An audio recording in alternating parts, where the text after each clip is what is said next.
Welcome back to Heaven My Cake. Here's how I made this adorable Mickey Mouse ears hat cake. I baked a cake in a Wilton 3D sports ball pan. This round pan will give the shape of the hat. After I leveled the cake and cut it in half, I piped a dam around the outside edge to keep the strawberry filling in place. I then put the other half of the cake on top and began to crumb coat. The crumb coat is a thin layer of buttercream that locks in the crumbs. Make sure the crumb coat is smooth because any bumps can show through the fondant. Pop the cake in the fridge to chill until ready to be covered. Next, make the ears about a day ahead so they have time to dry and harden. Knead the fondant before rolling it out. Kneading is important so it's soft and pliable to use.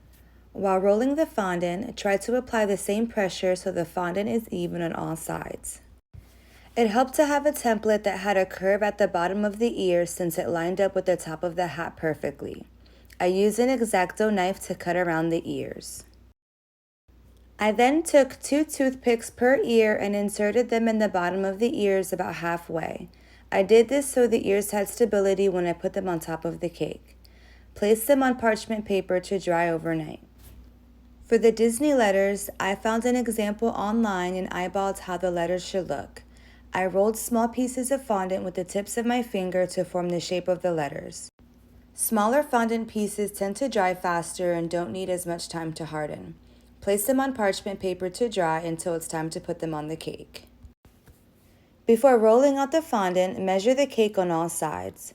Measuring the cake will tell you how much fondant you need and how big it needs to be to fit the cake. The thickness of the fondant should be about 1/8 of an inch thick or thicker. Don't roll the fondant too thin that it will cause it to rip. Don't roll it too thick that is heavy on the cake, weighing it down. Pick up and rotate the fondant in between rolling. Rotating the fondant is to be sure that it isn't sticking to the surface. It also will help give the fondant a flat shape all around. Since the cake is round, roll the fondant to form a circle. If you notice any air bubbles forming, take a pin or the tip of the X-Acto knife, poke a hole, and then smooth it out with your finger. Next, take a paintbrush and brush some water on the cake. The water will act as a glue to adhere the fondant to the cake. Take the rolled out fondant and carefully place it on top of the cake. Next, quickly use the fondant smoother to smooth out the top of the cake. The smoother helps the fondant stick to the cake while working out air bubbles. Now it's time to work the sides of the cake. I will start by pushing the air bubbles out towards the base of the cake. I push the air bubbles down and out with my fingers going around the cake.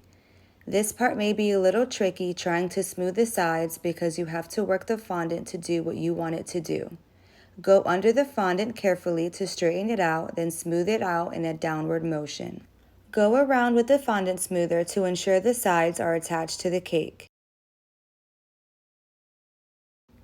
I then went around the cake with the bottom of my hands going with the shape of the cake. Next, I pushed the edge of the fondant into the cake a little bit to ensure the base is against the cake. Now it's time to use the fondant cutter to remove the excess fondant. At first, I don't go too close to the edge of the cake because I still have more smoothing to do. I again use my fondant smoother to push the air bubbles down and out. I then use an X-Acto knife to trim the rest of the excess fondant going closer to the edge of the cake. I placed the ears evenly on both sides of the cake, not too high and not too wide apart. I then took my Disney letters that spelled out Moana and placed them in the center. I used a paintbrush and some water to help the letters stick to the cake. This cake was so fun to make and I hope you give it a try. The directions for this tutorial are in the description box below. If you want to see more of Heaven My Cake, subscribe, like, and comment. Thanks for watching, and take care.